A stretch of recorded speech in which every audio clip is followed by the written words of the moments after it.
Welcome, everyone, to another edition of Fake News Friday. Swimming through the... you don't really swim through a blizzard of lies. You don't really swim through a blizzard. Swimming through the whirlpool of lies, I guess. We're already starting with fake news. Say cesspool. I'm doing... Cesspool. There we go. Swimming through the cesspool of lies, staying warm through the blizzard of lies. I'm mixing my metaphors left, right, and center here. As you just heard, they're joined in a very special turn of events here on the program by the great Sue-Ann Levy, veteran journalist, columnist, former political candidate, and my wonderful colleague at True North on another Friday, November 4th, 2022. Sue-Ann, great to have you on the Fake News Friday hot seat for the first time. How's the week been? It's been very interesting. And I just want you to know before we start that I'm fake too. Every part of me is fake. So I fit in with Fake News Friday. Like just today, or has your entire career been like a simulation from Mark Zuckerberg's metaverse? According to my critics, I am a fake. So. Okay. Well, we'll try to find the strains of reality that only the True North powerhouse that is you and I today can deliver to people here. Speaking of the Twitter trolls, let's talk about Twitter here, because this week has been incredible as Elon Musk cements his grasp on the ownership of Twitter. And to my knowledge, he hasn't even made a single change in the overall user experience. Certainly some executives have been fired, but he's talked about making people pay for check marks, which is like either, I don't even know if he's trying to troll people or if it's genuinely the policy direction they're going, but it has caused like a blue checkmark freakout. And I know you and I both have the coveted blue check marks, but I like to think we aren't exactly part of the blue check brigade like some of our current and former colleagues in media are. Yeah, it's a very bizarre reaction. Actually, for the longest time, I didn't even know I had a blue check mark or what it meant. But hey, some people covet it and they think that they're extra special. A lot of the legacy media think they are extra special anyway. So blue check mark just adds to their feeling of speciality. So, I mean, they've gone absolutely nuts. Now, is it true that Donald Trump got let back on Twitter? I think they've talked about it. I don't think it's happened yet. He said that people who were banned or suspended for, I forget the wording he used, but it was like minor or something experience infractions would be brought back. He said he'll have a review and all that. But to be honest, it's like Trump coming back is going to just absolutely send the world of blue check marks into a frenzy. But the taking their money, I think, is particularly hilarious because the latest version of the policy, I think, is that to keep your blue check mark, you're going to have to pay $8 a month. But it also sounds like everyone will be able to, even if you're not a celebrity or journalist or, former county dog catcher, you'll be able to pay the $8. And if you prove your identity, you'll get a check mark. So it's going to be a symbol of you being a real person, not just this thing reserved for the elites. And the Blue Check Brigade in Canada has been particularly exceptional in its response. I want to read a couple of them here. Ian Hannamansing of CBC, his was a bit tamer. He said, "I don't know how this will end for now, but let's hope good, thoughtful people can overcome the noise." So he's taking a bit more of a hopeful approach.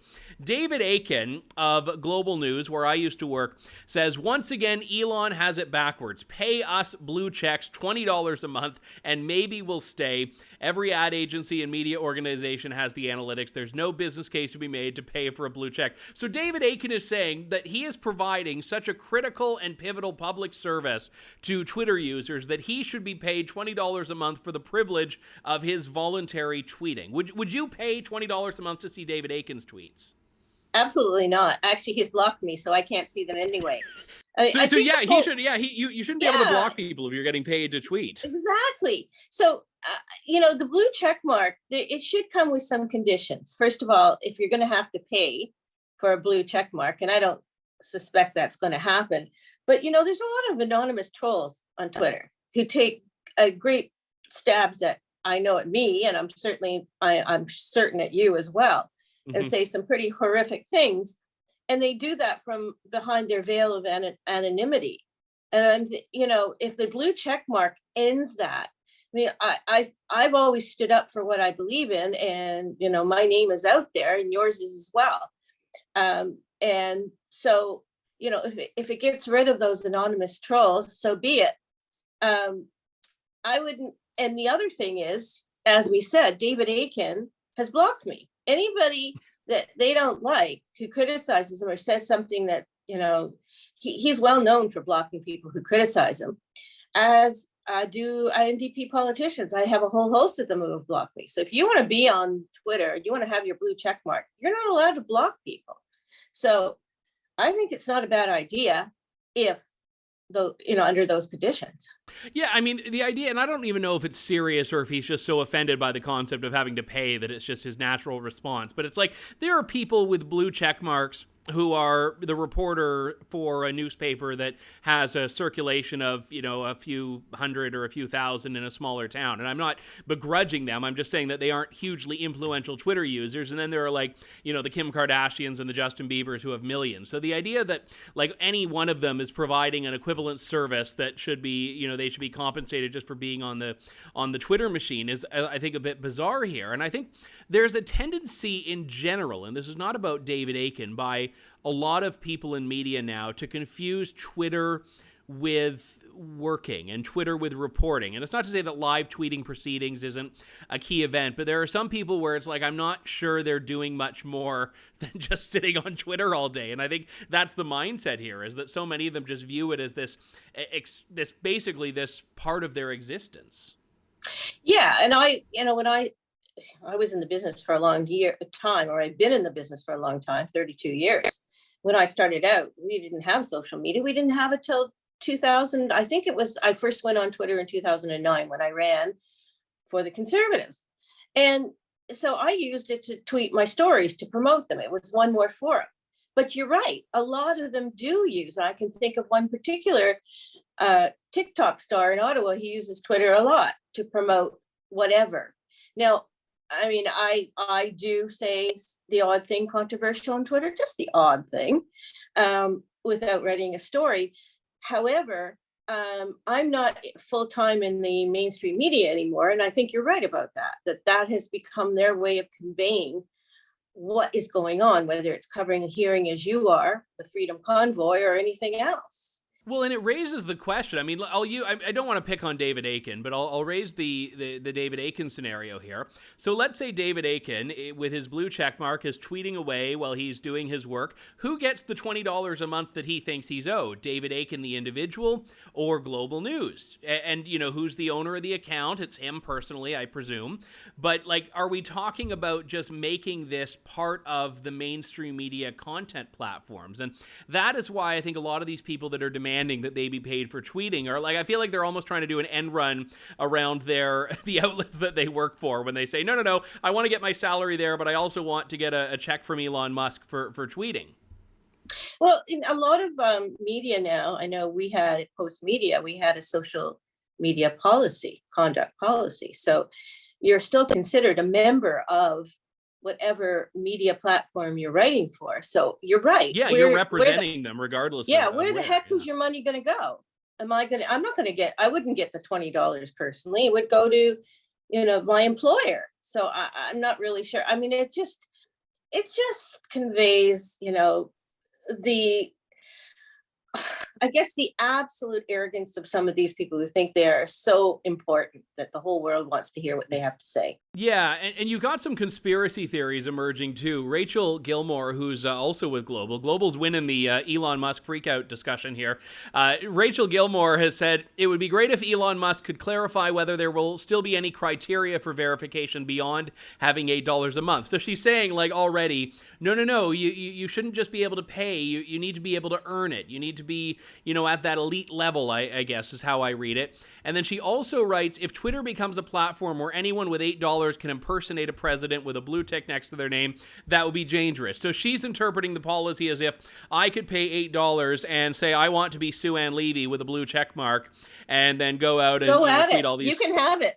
You can be. No, your career will never recover if my words are put into your Twitter account, I assure you. But it's I don't know how you get there. Parler, for example, which I had when it first came out before the whole January 6th thing happened and they pulled it offline. And Parler had a thing where you could get a red badge on your account if you submitted proof of who you were. So you had to, I think, like scan your driver's license. And it was a way that you were verifying your account was real in the sense that it belonged to you. And it wasn't like a status symbol. And as I take from what Elon has proposed, that's what it is there. So I would say if you take the anonymity away from the trolls, the user experience is going to be a lot better. I agree 100%. And I think that needs to be a condition because, and there are people who will just form fake account after fake account after fake account, and just to come after specific people. I know I have, or they'll do a fake Sue Levy account. I've had a few of those. I guess I was told I never made it until I had a fake Sue Levy account. That one seems to have disappeared, but and you see there's a fake John Tory account, which was quite amusing during the election. But having said it's actually better than the real John Tory account. Yeah, fake exactly. John. I prefer the fake John Tory than the real John Tory.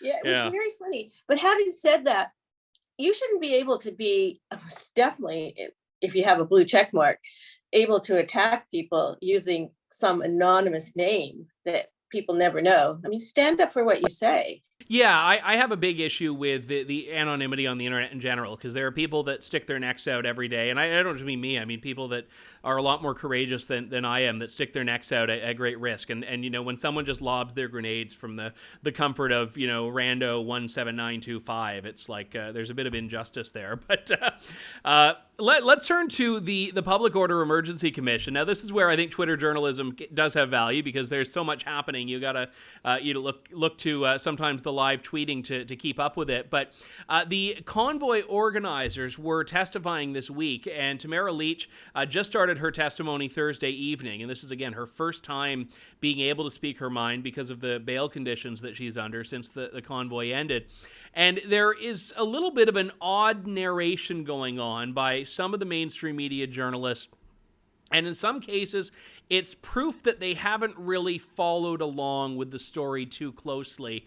Like there was one, for example, David Baxter, who is a videographer. I think he's actually with Global too. This is like, Global is featuring very heavily in our program today. So it's not like we're not doing it deliberately. This is not like my revenge for them firing me. I've had that already. But David Baxter, he tweeted out after the Freedom Convoy's GoFundMe got shut down, Chris Barber testifies e-transfers went to Tamara Leach's personal bank account and he doesn't know what happened with all the cash.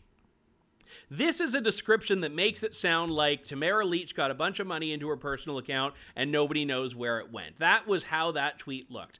And I was in the room when the testimony took place, and I've also literally wrote the book on the convoy, and I was like, well, that's an example of how something can be, as Dan Rather would say, fake but accurate. Like the words are technically true, but when you string them together like that, they're not, because what actually happened was they didn't have a not-for-profit account set up yet. So Tamara Leach had a dedicated personal account to receive the money. She added Chris Barber as a joint account holder, so there would be accountability. And when he says he doesn't know what happened with all the cash, they're talking about entirely different money. They're saying when people showed up and handed cash to convoy organizers or to truckers, he said, I wasn't overseeing that, so I don't know how it was distributed. That wasn't my wheelhouse. And it's amazing how much of an incentive there seems to be for so many in the media to build this very sinister narrative when the facts just don't support that. Well, I think you've been watching it a lot more closely, and you wrote a damn fine book, by the way. I really enjoyed it. I think watching from afar, not in the depths of Ottawa, I think there's a tremendous push by the mainstream media, the legacy media, to prove that they were right. And some of the testimony, or a lot of it, has come out, showing that the Emergency Act didn't have to be declared, and that it wasn't with the bouncy castles and all kinds of stuff. It wasn't the protest that it was made out to be. And I think the mainstream media will grab at any shred, like you say, and twist it and manipulate it to make it seem like they were right all along. They didn't do their job in the first place. You did your job, and some of the independent media did their job, but they didn't do their job. They didn't bother talking to people. They got it wrong in the first place. And they're going to be damn concerned. I mean, they're going to make sure that they, there's never an apology, never admission of being wrong. So they're going to manipulate the truth again to make it seem like they're, that they were right all along. Yeah, and that's a tremendously astute observation, Sue Ann, because it's a lot like some of the politicians and their COVID measures. Now that, so much we've learned about the science has refuted everything they said early on, they've still invested themselves in this one thing and really can't admit they're wrong without shattering all their credibility. And, you look at the media coverage of the Convoy, there were Russians behind it, it was a foreign influence campaign, it was violent, they were white supremacists. When all of those things crumble, those stories are still exist. And it's like they have to keep fueling that idea that this thing happened. And I mean, an example of this, David Aiken tweeted again, Convoy lawyer Wilson's Public Order Emergency Commission testimony pointing so far to 3 potential reasons to invoke the Emergencies Act. So it's like he's trying to make the case for the Emergencies Act, oddly. Law enforcement leaking info, many groups attended the protest, no single point of contact or control, even Freedom Corp types could not convince the Rideau Sussex group to move. I don't know how you get from those 3 things to, yes, the Emergencies Act was justified. It's like, I don't even think one of the Government of Canada's lawyers would try to make that direct leap in the way that David Aiken did in the tweet there. And didn't they also, and you can correct me if I'm wrong, didn't they also talk about the fire hoax again? And it's been proven wrong, that somebody set arson, that they were still trying to raise that, the specter of that.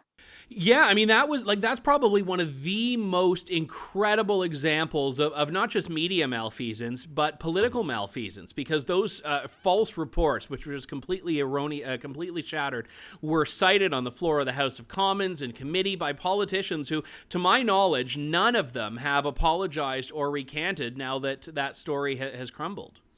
Yeah, it's just, and as you say, it's just like COVID. Because we're hearing more and more stories of people having these sudden heart attacks, these sudden strokes. And yet I'm still getting those stupid texts from Shoppers Drug Mart, from the drugstore saying, come and get your booster, come and get your booster. You're still being pushed. There's still talk about masks. People are still wearing masks, like they're, have mask psychosis. And I think there are certain members of the media and certain politicians who just will not let it go. And they have to be proven that they did the right thing. They have to prove, I should say, that they did the right thing. Yeah, and I think it's really incredible. And one thing, like I should say, is that these commission hearings are incredibly grueling. They start at 9:30 in the morning. They go to, on Thursday night when Tamara Leach was testifying, it went till I think 7:30 at night. And they only took in that time about like an hour and 45 minutes worth of breaks and lunch over the course of the day. So there's a lot there. And it's interesting because it means that if you're a journalist, you've got hours and hours and hours of testimony that you can sort of pluck from to find your story. And it's always interesting to see where like a headline will come out of it and I'm like, that's what you took from today, like that's the narrative that you extract from this. So anyway, welcome to my world, Andrew, because I spent so many years covering City Hall, and I'd sit through council meetings and then somebody would cover some shred. They talk to a politician about some stupid little thing, meanwhile ignoring the obscene spending on a huge project. So this is the situation with the legacy media in Canada today, unfortunately. Yeah, that's why everyone knows until the end of time, $16 orange juice. But could anyone tell you the deficit of the same year or something like that? So this one, I'm interested in your take on. It goes back to Ontario politics. A lot of the same journalists who I think were cheerleading or certainly running interference for the federal government's crackdown on the Convoy protesters are all about charter rights when it comes to the decision by the Doug Ford government to invoke the notwithstanding clause to impose a contract on educational workers in Ontario. Now, again, I mean, say what you will about the notwithstanding clause. I've got significant issues with it. It is a tool available to provinces. And if you don't like that it's a tool available to provinces, then deal with the constitution that Pierre Elliott Trudeau imposed on the country back in 1982. But it's been interesting seeing just how much of a pretzel people are twisting themselves in on this issue. They totally missed they are totally disconnected from what Justin Trudeau did with the Emergencies Act. It's like it didn't happen. He didn't impose this on Ottawa. We didn't have all these lockdowns. That is sort of the narrative history has been reinvented. Let's put it that way. But, let's talk to nuance in Ontario. I've spent a lot of years covering teachers' unions. They're intransigent. They will find anything, any reason to use kids as pawns. And they, once again, after many lockdowns, kids being out of school for God knows, 200 days, was it more than 200 days? They're not reading the room, the NDP. It's mostly the NDP. It's some of the legacy media. They're not reading the room. Parents want their kids in class. Kids are failing math tests. Their scores are lower than ever. English literacy, all those things have really plummeted because of COVID and because of the lack of in-class instruction. And, I think it's a bit rich for all these people to be screaming and yelling about workers' rights. Well, I'm sorry. In this case, I do agree with the Ford government, with Stephen Lecce, that this has to be imposed. A strong signal has to be sent to education workers, because if it's not, the teachers will follow suit. And these are keeper workers. So they're support administrators, EAs, things like that. But the teachers are watching this very closely. So make no mistake. They're fighting not just for the CUPE workers, but they're fighting for teachers' contracts, and they're fighting for, everything is a ripple effect. And, I feel sorry for kids. Kids are constantly used as pawns. I've watched this over the years in Ontario. Those teachers' unions really don't care about the kids. They always say it's all about the kids, but it's not. Yeah, I would agree with that. And I also think that it's a little cute, all the pearl clutching about, kids must be in school, from some of the same unions that were the most outraged by governments trying to eventually ensure that schools stayed open. And I think, trust me, my primary frustration on that is with the Ford government for locking down and shutting down schools as much as they did. But at the same time, you also have to look at the unions and a lot of the people that are, again, getting very pearl clutchy about it right now, saying you actually weren't as concerned about kids being in school back when so many jurisdictions were saying it was safe to do so. But now that it's politically convenient, that's the tack you take of, how dare you, push us into a situation where schools have to be shut down. Yes, and the masking and all that. I've seen tweets where they said, how dare they impose this notwithstanding clause, because kids need to learn that they have that they will have the right to strike when they get older. Well, they're not going to be able to strike. They're not going to be able to get a job if they can't read and write. So that's the bottom line. They got to be in class, and they got to be subject to, some in-class instruction, serious in-class instruction. And this is all political theater, I feel, from the CUPE unions and from all the activists, mostly the NDP in Ontario, who are screaming and clutching their pearls or whatever they wear. I don't know, some beads, worry beads, whatever they wear. Some of the media response to this has been amusing. Andrew Coyne, who I think is always going to be the one to find the most obscure angle or connection to a story, which sometimes we need. He dusted off the old school constitutional lexicon here and had in his Globe and Mail column, what Ottawa should say to the provinces: I see your notwithstanding clause and I raise you disallowance, which to my knowledge has not been used in 106, 107 years. And it's this antiquated section of the Constitution that technically allowed the federal government to veto provincial legislation. So he wants to have federal veto authority over the provinces when they use their veto authority over the charter. And it's eventually it's well, who has the veto here? Everyone but the children. Yeah. Well, that's the thing. It all comes down to kids being used as pawns by the unions. And I've seen it time and time again. It was in the 90s. It was, and I'm dating myself, but I did cover the province-wide strike in 1997. And they're all standing on the lawn of Queen's Park, demanding their rights. But really, it's all about pay. It's all about perks. Ontario spends an obscene amount on education, and kids are still failing. So what are we saying? What are the teachers' unions are not delivering, as far as I'm concerned. Yeah, and I think that's very much true. And anyone that tries to make this, into some egregious, like, unconstitutional thing, I mean, it's the very definition of the Constitution to use a section that the Constitution gives you. Like, Liberal MP Mark Garrettson had tweeted, just for the record, when Ford Nation used the notwithstanding clause, he effectively gave his government the ability to ignore this document with a picture of the Charter of Rights and Freedoms. And I can just restate my response to him, which was, dude, you voted for the Emergencies Act. So take from that what you will. Exactly. We always like to end things on a bit of a light note here. It was Halloween at the beginning of the week, so many of you may have dressed up. I was stuck in Ottawa, which is a scary enough place without it being Halloween. But CBC has decided to unironically run in its first-person section, which is where people who aren't conventional journalists or columnists share stories from their lives. I am a witch. I'm not evil, and I'm not your Halloween costume.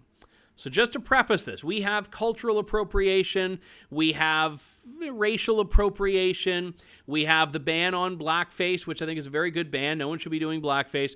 We have all of these forms of appropriation where we're not supposed to partake in someone else's experience. Well, the witches say they've had enough of their culture being appropriated on Halloween. So it's time to ask you, Sue Ann, have you ever dressed up as a witch for Halloween, and do you wish to make amends for it? Not only have I dressed up, but I'll get you, my little pretty, and your little dog too. That's appropriation. You're going to get canceled, Sue. Like, you're going to get your check mark taken away. You are going to be absolutely you have just appropriated witchhood. I know. I'm going to be burned at the stake. That's all there is to it. No, you burn at the stake jokes. That's appropriation too. You can't do any of it now. I'm like, at the end of it, I don't even know what you have left in society. When even because I get that was the old line you hear a lot of the time from Indigenous people. My culture is not a costume, and it's like, okay, I didn't know that people were offended by the pointy hat and the big warty nose and all of that, but apparently. According to Suzanne McCrae, who is a Winnipeg-based, I'm using the description here, a Winnipeg-based writer and activist who practices witchcraft, which, in fairness, I think is the only way you can survive a life in Winnipeg. But she says, every Halloween, we have the witch talk. A witch is not a costume. I call myself a witch to challenge the stereotype of an ugly old woman with warts on her nose making deals with the devil. I didn't know witches made deals with the devil, but I mean, it turns out I don't know enough about witchcraft. Well, I guess she hasn't seen the play Wicked with the Green Witch. That's true. So, that is true. That is true. So I think she needs to get out of Winnipeg and go see Wicked on Broadway. It's actually going to be playing in Toronto. Let's invite her to Toronto to see Wicked. I was going to say we might have to fundraise to fly her out, but you know where this joke is going. She can just take her broom. Exactly. I can lend her one. I have one. Well, no, you got to get the broom to. Well, maybe you can just fly the broom to Winnipeg to pick her up, and then she can grab on the broom. Oh. Yeah, and then she. Well, no, if you fly, you're appropriating her culture again. So she says she performs weddings and hand fastings the old Celtic way. I don't know what a hand fasting is. It sounds a little bit raunchy if I don't want to Google it just in case. But she says she uses the word witch as an act of reclaiming and says it's important to remember the near genocide of witches in the 16th and 17th centuries. Now, this is the only thing Justin Trudeau has not apologized for is the near genocide of witches 400 years ago. Well, I think he's going to have to apologize for that Broadway show then, Wicked, because, green witches. So let me just, to put a pin on this, when Pierre Poilievre says he wants to defund CBC and the media freaks out, he should just pull this story up on his phone and hold it to the camera and say nothing else. This is case in point in 600, 800 words, the case for defunding CBC. There are so many cases, but this is a good one, I have to say. Well, maybe we could put a spell. Maybe we could, boil, cauldron, trouble, the whole thing, throw in a few toads and all that. And poof, CBC's gone. There you go. So we got everything this show. We got Sue Ann's impersonations, and we even got a spell just for good measure at the end there. So Sue Ann, get the start tweezing those bristles on your broom so we can get our guest of honor to the premiere of Wicked Do you want a in long, Toronto. really long one, or? Well, I don't know if she's bringing a guest. If she's bringing a guest, you need a long one. It's a business class broom. And remember, we got to do the carbon offsets on the broom just to keep Catherine McKenna and Mark Carney happy. I'm going to have an Air Canada broom because you don't get served anything on Air Canada anymore. There you go. And on that happy note, it has been an absolute pleasure. Sue Ann Levy joining me. You can catch her fantastic work at tnc.news, and you can follow her on Twitter. Well, she still has the blue check mark. And also, I am on the Andrew Lawton Show throughout the week, so do come and have fun there, especially as we continue covering the Public Order Emergency Commission. Sue Ann, have a great weekend. Thanks so much for doing this. Thank you. I got to fly away now. Goodbye.